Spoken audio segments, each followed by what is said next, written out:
प्रदर्शन करें।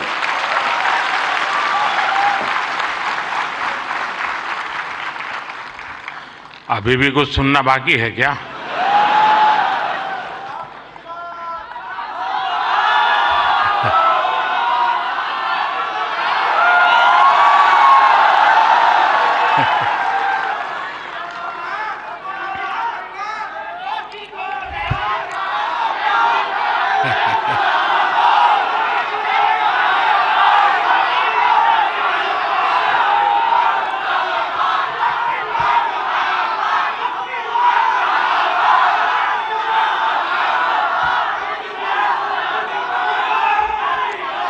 कैसे हैं आप सब लोग?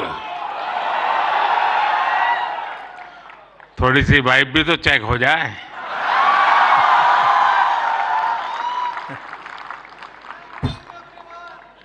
इस कार्यक्रम में उपस्थित मंत्रिपरिषद के मेरे साथी अश्विनी वैष्णव जी, जूरी मेंबर्स भाई प्रसून जोशी जी, रूपाली गांगुली जी, देश के कोने कोने से यहां उपस्थित सभी कंटेंट क्रिएटर्स, देश के कोने कोने में इस आयोजन को देख रहे मेरे सभी युवा साथी और सभी अन्य महानुभाव, आप सबका स्वागत है, आप सबका अभिनंदन है। और आप वो लोग हैं जिन्होंने अपनी जगह बनाई है और इसलिए आज उस जगह पे आप हैं, भारत मंडपम।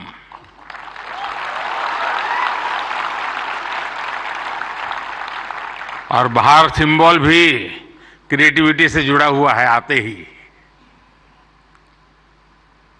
और यही जगह है जहां G20 से सभी मुखिया यहां इकट्ठे हुए थे और आगे की दुनिया कैसे क्रिएट करनी इसकी चर्चा कर रहे थे। और आज आप लोग हैं जो भारत का भविष्य कैसे क्रिएट करना उसकी चर्चा करने के लिए आए हैं।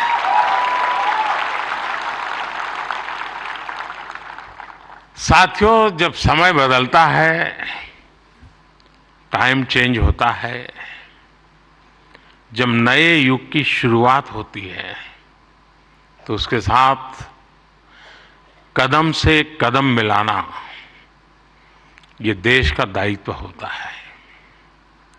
आज भारत मंडपम में देश अपने उस दायित्व को पूरा कर रहा है। पहले नेशनल क्रिएटर अवार्ड्स यानी पहला है, ये आयोजन नए दौर को समय से पहले पहचान देने का आयोजन है।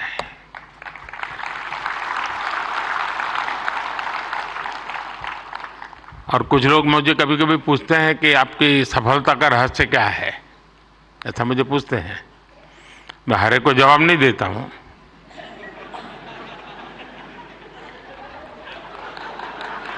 कोई रेस्टोरेंट वाला अपना किचन दिखाता है क्या?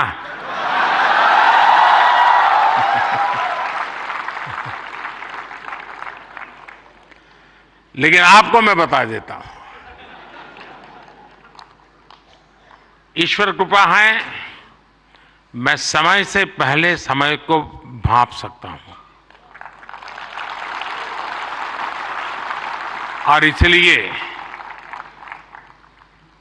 ये पहला ऐसा अवार्ड है जो शायद आने वाले दिनों में बहुत प्रमुख स्थान लेने वाला है।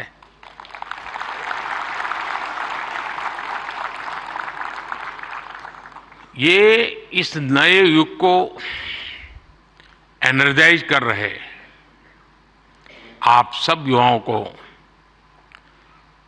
सम्मान देना, क्रिएटिविटी को सम्मान देना और समाज की रोजमर्रा की जिंदगी के प्रति जो संवेदनशीलता है उसको सम्मान करने का अवसर है। भविष्य में ये अवार्ड कंटेंट क्रिएटर्स के लिए बहुत बड़ा मोटिवेशन बनेगा। उनके काम को एक बहुत बड़ी पहचान मिलने वाली है।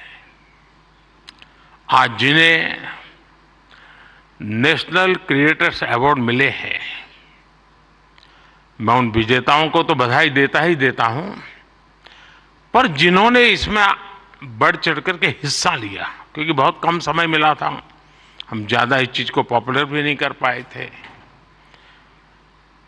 और मैं नहीं चाहता था कि मैं इसमें और समय गंवाऊं, लेकिन जल्दी जल्दी में भी, इतने कम समय में भी 1.5-2 लाख क्रिएटिव माइंड्स इसके साथ जुड़ जाए, ये मेरे देश की भी एक पहचान बना देता है जी।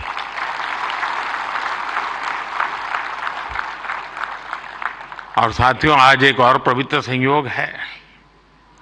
ये पहला नेशनल क्रिएटर्स अवार्ड महाशिवरात्रि के शुभ दिन पर आयोजित हो रहा है।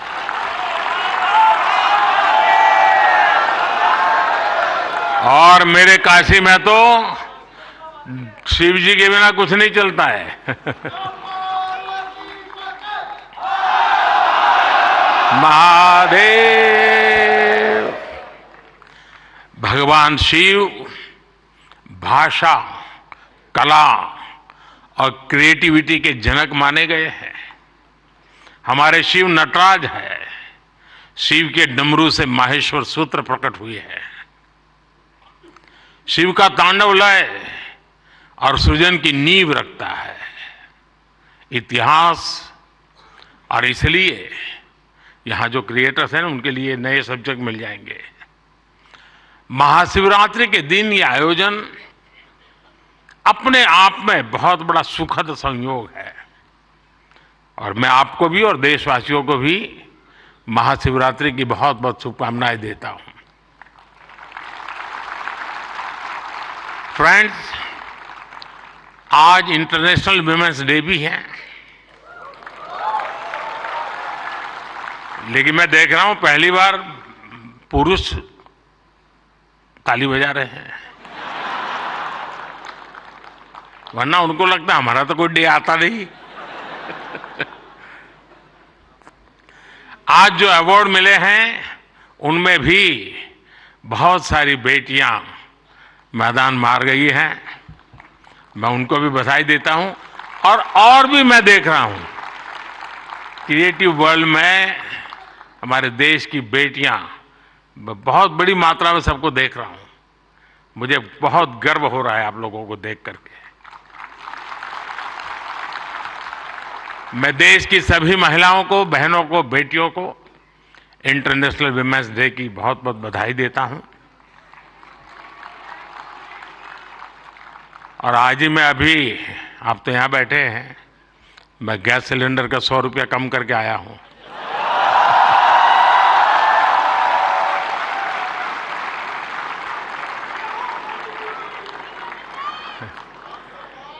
साथियों, किसी भी देश की जर्नी में किसी एक पॉलिसी डिसीजन या एक अभियान का कैसे मल्टीप्लायर इफेक्ट होता है, ये आप सबको देख करके पता चलता है।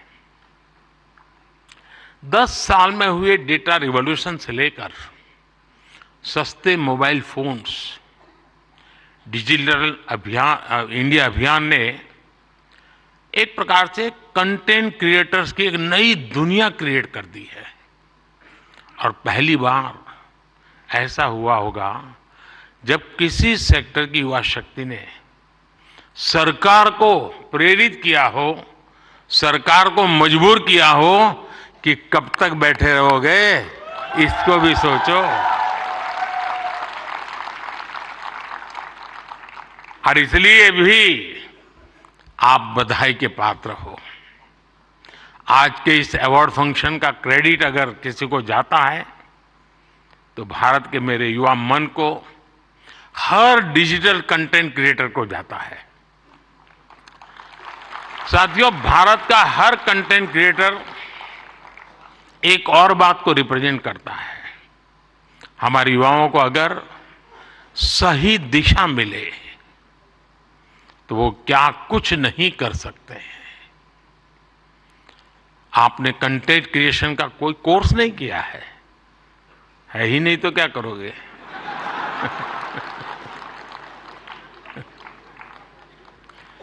पढ़ाई के टाइम करियर सेलेक्ट करते हुए ये सोचा भी नहीं होगा कि हम कंटेंट क्रिएटर जैसा कुछ बनेंगे, लेकिन अपने भविष्य को पहचाना, फ्यूचर को देखा और ज्यादातर लोगों ने वन मैन आर्मी की तरह काम शुरू कर दिया। अब ये श्रद्धा को देखिए, खुद अपना मोबाइल लेकर के बैठ जाती है।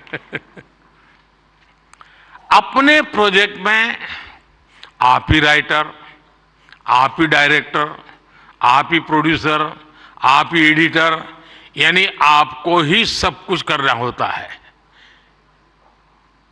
यानी एक प्रकार से इतनी टैलेंट एक जगह पे जमा हो जाए और फिर वो जब प्रकट हो तो उसका सामर्थ्य कितना हो सकता है अंदाज लगा सकते हैं।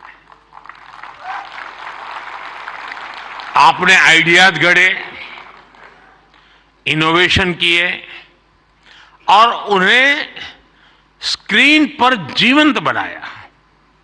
आपने दुनिया को न केवल अपनी क्षमता से परिचित करवाया बल्कि लोगों को दुनिया भी दिखाई। आपने जो हिम्मत दिखाई उसी के कारण आज आप सब यहां पहुंचे हैं और देश बड़ी आशा के साथ आपको देख रहा है। आपका कंटेंट आज पूरे भारत में जबरदस्त इंपैक्ट क्रिएट कर रहा है। आप एक तरह से इंटरनेट के एमवीपी,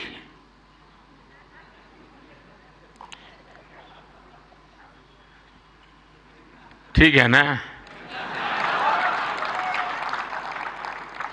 थोड़ा दिमाग खपाओ, क्रिएटिविटी बताओ अपना। जब मैं आपको एमपीपी कहता हूं मतलब मोस्ट वैल्यूएबल पर्सन बन गए। साथियों, आप सभी जानते हैं कि जब कंटेंट और क्रिएटिविटी आपस में कोलैबोरेट करते हैं तो इससे एंगेजमेंट बढ़ती है। जब कंटेंट डिजिटल से कोलैब करता है तो ट्रांसफॉर्मेशन आता है। जब कंटेंट पर्पस से कोलैब करता है तो इससे इंपैक्ट दिखता है। और आज जब आप लोग यहां आए हैं तो मुझे भी बहुत सारे विषयों पर आप लोगों से कोलैब रिक्वेस्ट करनी है।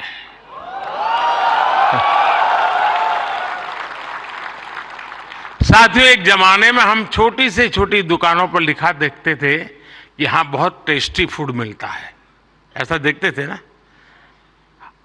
कोई भी कहे वहां क्यों खाना तो बोले टेस्टी फूड है। लेकिन आज हम देखते हैं कि दुकान वाले लिखते हैं कि यहां हेल्दी फूड मिलता है। अब टेस्टी नहीं लिखता है, हेल्दी फूड मिलता है। क्यों बदलाव आया? तो ये एक बदलाव समाज में भी आ रहा है। इसलिए कंटेंट ऐसा होना चाहिए जो लोगों में कृतज्ञ भाव जगाए, देश के प्रति आपके जो कर्तव्य हैं उनके लोगों को प्रेरित करें। और आपके कंटेंट का यही डायरेक्ट मैसेज हो ये जरूरी नहीं है। आप कंटेंट क्रिएट करते हुए इसका ध्यान रखेंगे तो इनडायरेक्टली भी उसमें जरूर झलकेगा। आपको ध्यान होगा, लाल किले से मैंने बेटियों के अपमान का विषय उठाया था। एक बार मैंने ये भी कहा था कि आप बेटी शाम को घर आती है तो पूछते हैं क्यों देर से आई, कहां गई थी, क्यों जल्दी घर नहीं आई। मैंने लाल किले से पूछा था कि मुझे कोई तो माँ बाप बताओ जो अपने बेटे को पूछते हो कि तुम देर से क्यों आ रहे हो, कहां गए थे। बेटी को सब पूछते हैं, बेटे को कोई नहीं पूछता है। मैं कंटेंट क्रिएटर से कहता हूं, इस बात को आगे कैसे बढ़ाएं, एक माहौल कैसे बनाएं। समान जिम्मेवारी होनी चाहिए। बेटी देर से आए तो भूकंप हो जाए और बेटा देर से आए, बेटा खाना तो खाया था ना। क्यों भाई? कहने का मेरा मतलब है साथियों कि हमने समाज के साथ जुड़ना है और इस भावना को घर घर पहुंचाने में आप जैसे साथी बहुत अच्छे ढंग से इसको कर सकते हैं। देखिए, आज महिला दिवस पर आप इस संकल्प को फिर दोहरा सकते हैं। हमारे देश की नारी शक्ति का सामर्थ्य कितना ज्यादा है, वो भी आपके कंटेंट का हिस्सा, प्रमुख हिस्सा हो सकता है। मैं जरूर दावे से कहता हूं जी, आप में से कोई थोड़ा क्रिएटिव माइंड के साथ सुबह से रात तक माँ क्या करती है उसी को थोड़ा रिकॉर्ड करके उसको एडिट करके रखें। देखने वाले उस परिवार के बच्चे चौंक जाएंगे, अच्छा माँ इतना काम करती है। एक साथ करती हैं,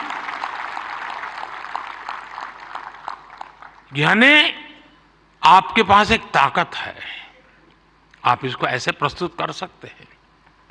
उसी प्रकार से जैसे गांव की जो जिंदगी है, आपने देखा होगा इकोनॉमिक एक्टिविटी में गांव की महिलाएं बहुत बड़ी मात्रा में जुड़ी हुई थी। ये वेस्टर्न लोगों की जो सोच है ना कि भारत में वर्किंग वुमेन नहीं है, अरे भाई वर्किंग वुमेन छोड़, भारत में महिला है तभी तो संसार चल पा रहा है जी।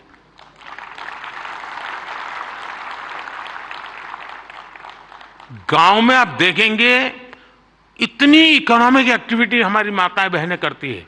अगर ट्राइबल बेल्ट में जाएंगे, पहाड़ों में जाएंगे, तो आपको मैक्सिमम इकोनॉमिक एक्टिविटी हमारी माताएं बहनें करती हैं जी। और इसलिए हमारी क्रिएटिविटी के द्वारा हम ये जो गलत परसेप्शन बने हैं ना, बड़े आसानी से बदल सकते हैं, हकीकतों के आधार पर बदल सकते हैं। और मैं मानता हूं हम इसको करना चाहिए।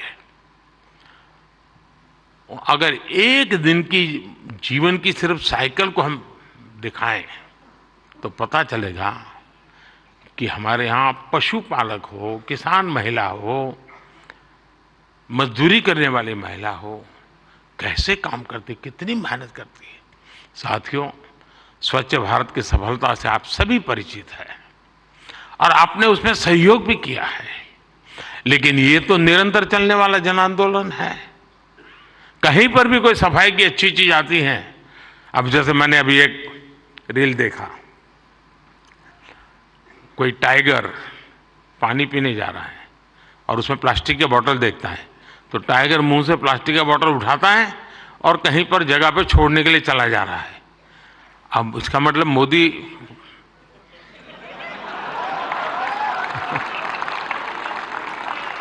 किस किस से बात पहुंचाता है, समझ गए ना?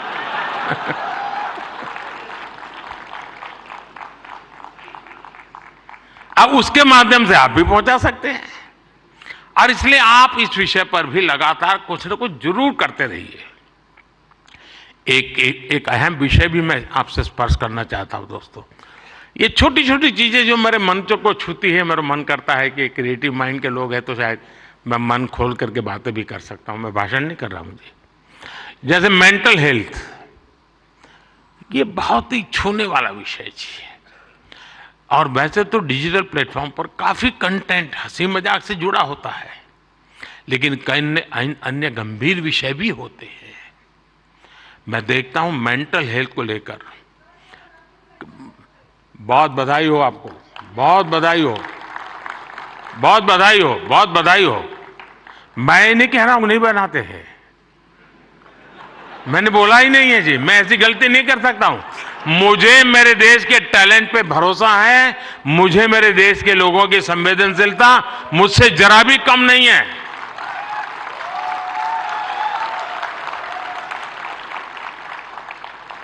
लेकिन ये ऐसे और जो लोग इस प्रकार से सोचते हैं वो ज्यादा क्रिएटिव है, ऐसा मैं कह सकता हूं।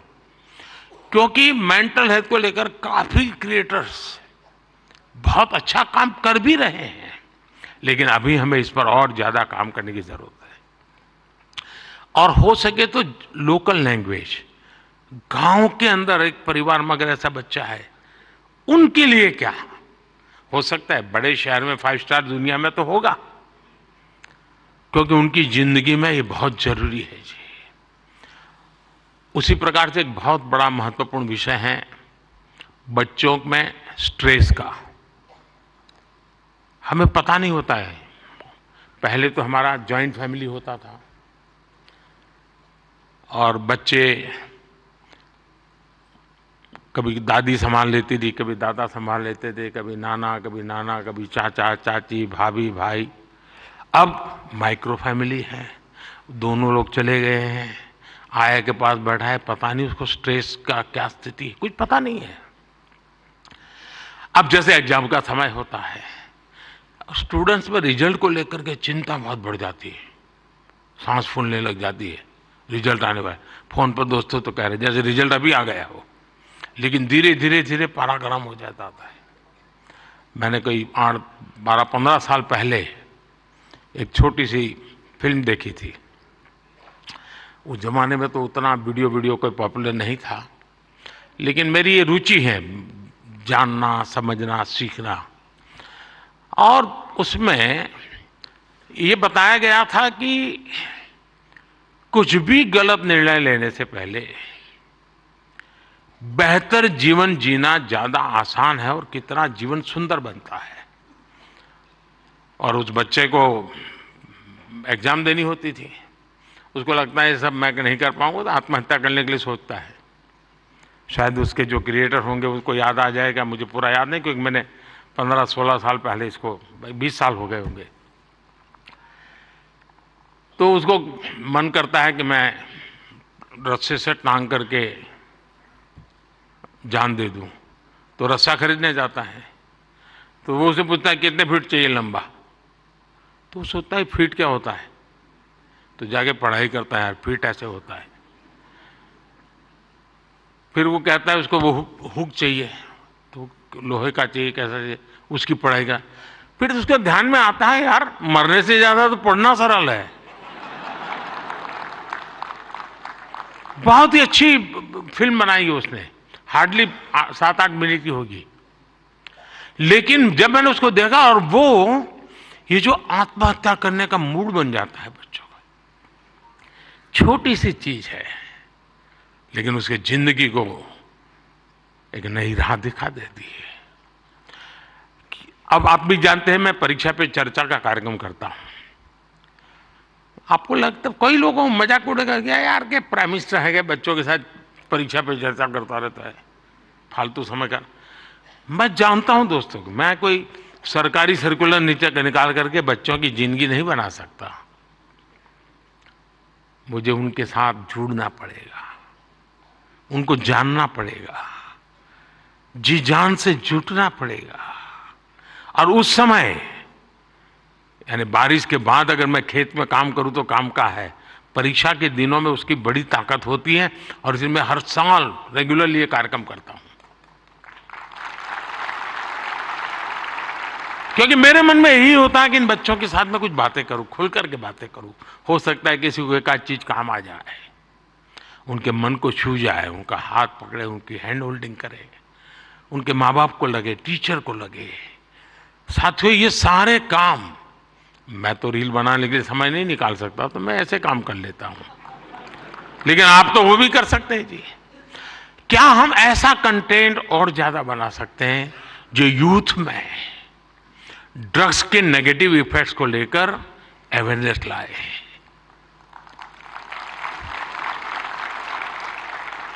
हम बिल्कुल दावे से क्रिएटिव वे में समझा सकते हैं कि drugs is not a cool for youth.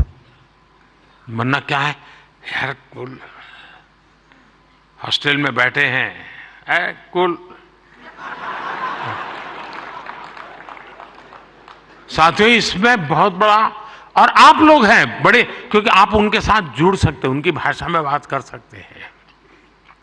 साथियों अगले कुछ दिनों में लोकसभा के चुनाव होने जा रहे हैं। आप ये मत सोचिए कि आज का ये इवेंट इसके लिए है।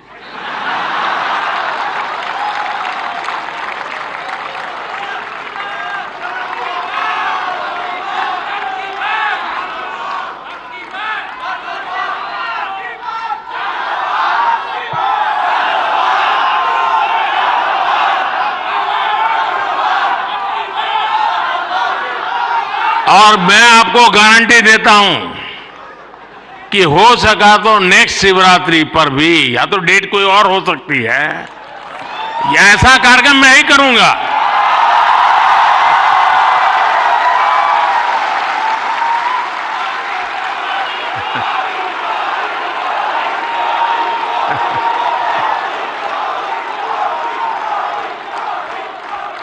लेकिन मैं लोकसभा चुनाव का विषय उस अर्थ में नहीं लाया हूं, क्योंकि मुझे भरोसा है मुझसे ज्यादा मेरे लिए आप मरते हैं।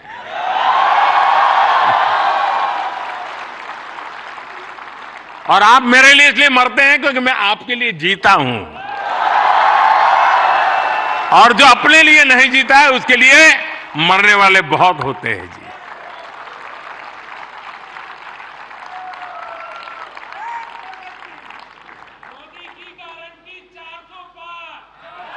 वो मोदी की गारंटी नहीं है, 140 करोड़ देशवासियों की गारंटी है।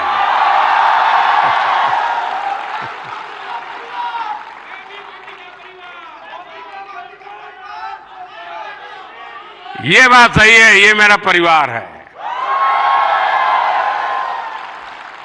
साथियों, मैं जो लोकसभा चुनाव की बात कर रहा था, और एक क्रिएटिव वर्ल्ड के लोग बहुत बड़ा काम कर सकते हैं। क्या हम ऐसा कुछ कर सकते हैं कि हमारे यूथ, और खास करके हमारे फर्स्ट टाइम वोटर, उनको हम जागरूक करने के लिए क्या कर सकते हैं, और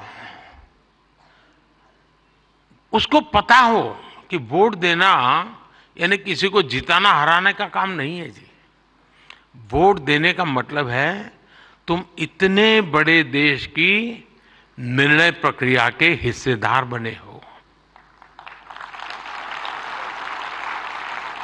तुम देश का भविष्य बनाने वाले एक महत्वपूर्ण पार्टनर हो। ये उस तक पहुंचना जरूरी है जी। उसको कभी ये मत कहिए किसको वोट दो, लेकिन आप उसको जरूर कहिए कि वोट तो देना ही चाहिए। वो तय करेगा किसको देना किसको नहीं देना, वो तय करेगा, लेकिन वोट देना चाहिए, ये उसको जरूर कहना चाहिए। और मैं मानता हूं हमारे देश में, दुनिया के देश जहां जैसे जैसे समृद्धि बढ़ती गई, वोटिंग पैटर्न घटती गई। दुनिया में देश समृद्ध हुए, लेकिन अलग अलग व्यवस्थाओं ने समृद्धि तक ले गए और बाद में लोकतंत्र की दिशा में गए। भारत 100% लोकतंत्र के ही अधिष्ठान को लेकर के समृद्ध राष्ट्र बनने के सपने को लेकर के चला है, और दुनिया के लिए मॉडल बनने वाला है जी। ये दुनिया के लिए बहुत बड़ा मॉडल बनने वाला है, लेकिन उसमें मुझे मेरे देश के नौजवानों की भागीदारी चाहिए। 18, 19, 20, 21 साल के जैसे साथियों, हम अपने आसपास देखते हैं कि जो दिव्यांगजन होते हैं, स्पेशली एबल्ड होते हैं, उसमें बहुत प्रतिभा होती है, टैलेंट होता है। आप उनके लिए भी एक बड़ा माध्यम बन सकते हैं, उन्हें सपोर्ट कर सकते हैं। हमारे दिव्यांगजनों में जो इनहेरेंट ताकत होती है, उसे बाहर लाने की आवश्यकता है। उसे भी सोशल मीडिया की शक्ति से जोड़ने की जरूरत है। साथियों, एक और विषय है भारत का इन्फ्लुएंस, भारत के बाहर और ज्यादा बढ़ाने का। आज दुनिया में आप में से जो भी परिचित होंगे विश्व के साथ, आज भारत का तिरंगे का बहुत आन बान शान है, भारत के पासपोर्ट की आन बान शान है कि नहीं है? है ना? आपने देखा होगा यूक्रेन से बच्चे जब निकल रहे थे, तिरंगा झंडा दिखा दिया, काम चल जाता था जी।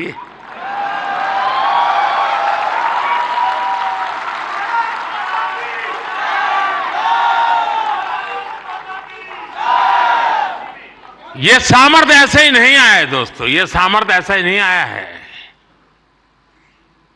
इसके पीछे एक मिशन बोर्ड में तपस्या की गई है। दुनिया में आज वातावरण बदला है, लेकिन उसको और अधिक आज भी दुनिया में कुछ परसेप्शन ऐसे ही है हमारे लिए। हम उसको बदल सकते हैं क्या?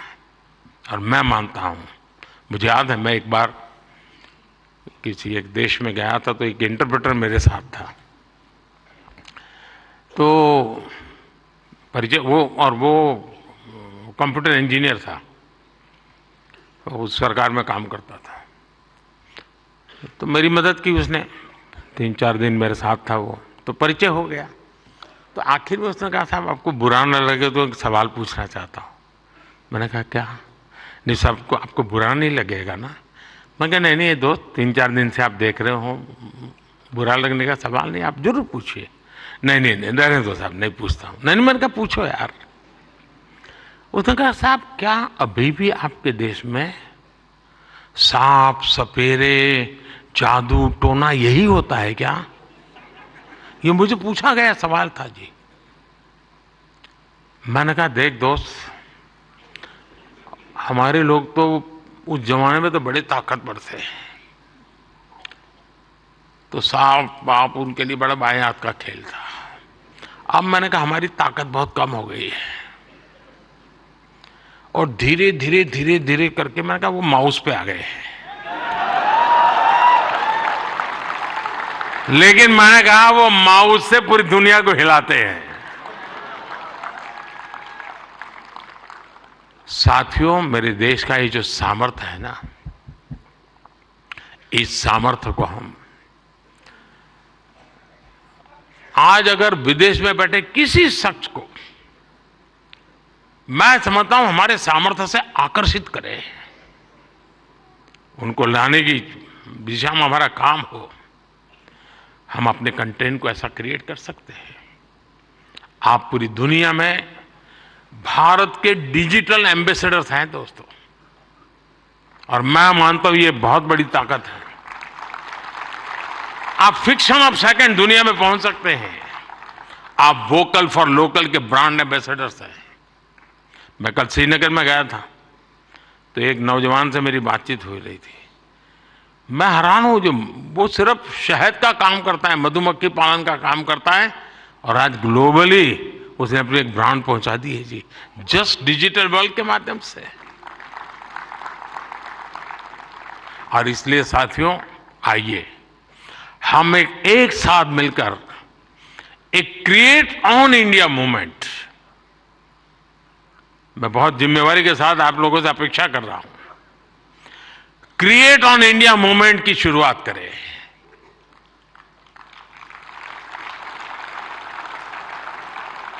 हम भारत से जुड़ी स्टोरीज को, भारत की संस्कृति को, भारत के हेरिटेज और ट्रेडिशंस को पूरी दुनिया से शेयर करें। हम भारत की अपनी स्टोरी सबको सुनाएं। Let us create on India and create for the world. आप ऐसा कंटेंट क्रिएट करिए जो आपके साथी, आपके देश, हम सबका देश, भारत को भी ज्यादा से ज्यादा लाइक्स दे।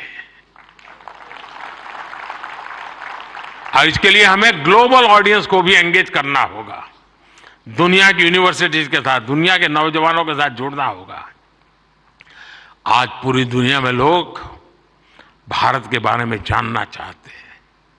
आप में से कई लोग विदेशी भाषा को जानते हैं, नहीं जानते होंगे तो एआई की मदद से काम हो सकता है। कुछ लोग सीख भी सकते हैं। आप ज्यादा से ज्यादा यूएन लैंग्वेज में, जर्मन, फ्रेंच, स्पेनिश जैसे लैंग्वेजेस में कंटेंट बनाएंगे तो आपकी और भारत की भी रीच बढ़ेगी। हमारे अड़ोस पड़ोस के देश हैं, उनकी भाषाओं में हम कुछ करें, हमारी एक अलग पहचान बनेगी। और आपने देखा होगा पिछले दिनों बड़ा महत्वपूर्ण डिसीजन हमने लिया है। मैं भी कुछ दिन पहले बिल गेट्स के साथ गप्पे मार रहा था, तो ऐसे ही एआई वगैरह सारे विषयों पे बहुत चर्चा निकली। कभी उसके विषय में जरूर आपको पता चलेगा। लेकिन हमने अभी कल ही एक डिसीजन लिया है, हम एआई मिशन को, और मैं मानता हूं दुनिया देख रही है कि भारत एआई में क्या काम करेगा, क्योंकि भारत लीड करेगा, मान के चलिए दोस्तों, क्योंकि मैं आपके भरोसे बोल रहा हूं। उसी प्रकार से आपने देखा होगा सेमीकंडक्टर, जिस प्रकार से भारत सेमीकंडक्टर की दुनिया में आगे बढ़ रहा है, और मैं बताता हूं कि हम 2G 4G वगैरह में बहुत पीछे रह गए, 5G में हमने लीड कर लिया। वैसा ही हम बहुत तेजी से सेमीकंडक्टर की दुनिया में, हम दुनिया में अपनी जगह बना लेंगे दोस्तों, और देखते ही देखते हम छा जाएंगे। और ये मोदी के कारण नहीं, मेरे देश के नौजवानों के कारण, मेरे देश के टैलेंट के कारण। इतना सामर्थ्य है। मोदी तो सिर्फ अवसर देता है, रास्ते से कांटे हटा देता है, ताकि मेरा देश का नौजवान तेज गति से आगे बढ़ चले। और इसलिए मैं चाहता हूं, जैसे हमारे पड़ोस के देश है, उनकी भाषा है, उनके साथ उनकी सोच समझ के अनुकूल हम जितनी चीजें पहुंचाएंगे, मैं समझता हूं हमारा नाता और जुड़ेगा। हमें अपना विस्तार करना है, अपना प्रभाव पैदा करना है दोस्तों, और ये क्रिएटिव वर्ल्ड बहुत अच्छी तरह कर सकता है। और एआई की ताकत आप जानते हैं, आजकल देखा होगा, मैं अभी जो आपसे बात कर रहा हूं, कुछ ही समय में वो आपको हिंदुस्तान की 8-10 लैंग्वेजेज में ये मेरी सारी बातें आपको मिल जाएगी, क्योंकि मैं एआई का उपयोग करता हूं। आपके साथ अगर यहाँ आते जाते मेरा फोटो निकल गया, तो आप एआई के माध्यम से वो फोटो अपनी कलेक्ट कर सकते हैं। नमो ऐप पर जाएंगे, फोटो बूथ पे चले जाएंगे, आराम से आपको मिल जाएगी मेरी फोटो। आज से 5 साल पहले कहीं मिल गए होंगे, एक कोने में मुझे देख रहे, आपकी एक आंख फोटो में आई है, तो भी वो आपको खींच करके ले आएगा वहां। ये एआई की ताकत है, हमारे देश के नौजवानों की ताकत है। और इसलिए मैं कहता हूं सबको कि भारत के पास ये सामर्थ्य है, हम इस सामर्थ्य को लेकर के आगे जाना चाहता है, और नेशनल इंटरनेशनल लेवल पर भारत की एक छवि नई ऊंचाई पर ले जाने का काम हम अपनी इस क्रिएटिविटी से कर सकते हैं। एक फूड क्रिएटर किसी को मुंबई के बड़ा पाव की मशहूर दुकान तक पहुंचा सकता है। एक फैशन डिजाइनर दुनिया भर को ये बता सकता है कि भारत के कलाकारों की खूबी क्या होती है।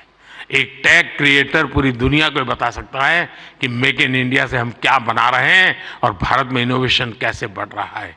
एक गांव में बैठा ट्रैवल ब्लॉगर भी विदेश में बैठे किसी व्यक्ति को अपने वीडियो से हिंदुस्तान की यात्रा के लिए मोटिवेट कर सकता है। हमारे भारत में तो इतने अलग अलग तरह के मेले होते हैं, हर एक पर्व में अपनी एक स्टोरी होती है और दुनिया उसे जानना चाहती है। जो लोग भारत को जानना चाहते हैं, भारत के कोने कोने को जानना चाहते हैं, उनकी भी आप बहुत मदद कर सकते हैं। साथियों, इन सारे प्रयासों में आपकी स्टाइल, आपका प्रेजेंटेशन, आपका प्रोडक्ट, आपके फैक्ट्स, अगर मैं मानता हूं हकीकतों विषय में कॉम्प्रोमाइज कभी मत कीजिए। आप देखिए, एक यूनिक अंदाज में आप जाएंगे। अब देखिए, आर्टिफैक्ट्स तो बहुत होते हैं, आर्कियोलॉजी वाले ने बहुत चीजें निकाली होती है, लेकिन जो म्यूजियोलॉजी जानता है ना, वो जब उसको बनाता है, रखता है, तो हम उस युग में पहुंच जाते हैं। 300 साल पुरानी चीज देखते हैं तो लगता है कि मैं उस समय जी रहा हूं। क्रिएटिविटी की ये ताकत होती है दोस्तों, और मैं चाहता हूं कि मेरे देश के भीतर वो क्रिएटिविटी है जो मेरे देश का भाग्य बदलने के लिए एक बहुत बड़ा कैटलिक एजेंट बन सकता है। और इसी भावना से मैं आज आप सबको मिला, आप सबको बुलाया। आप बहुत ही कम नोटिस से आए, आपने कुछ करके दिखाया है। जूरी को भी मैं बधाई देता हूं, क्योंकि 1.5-2 लाख लोगों की एक एक बारीकी को पहुंचाना बड़ा कठिन काम है। लेकिन आने वाले दिनों में ये काम और अधिक अच्छे ढंग से, अधिक साइंटिफिक ढंग से हम कर पाएंगे। मैं फिर एक बार आप सबको बहुत बहुत शुभकामनाएं देता हूं। बहुत बहुत धन्यवाद।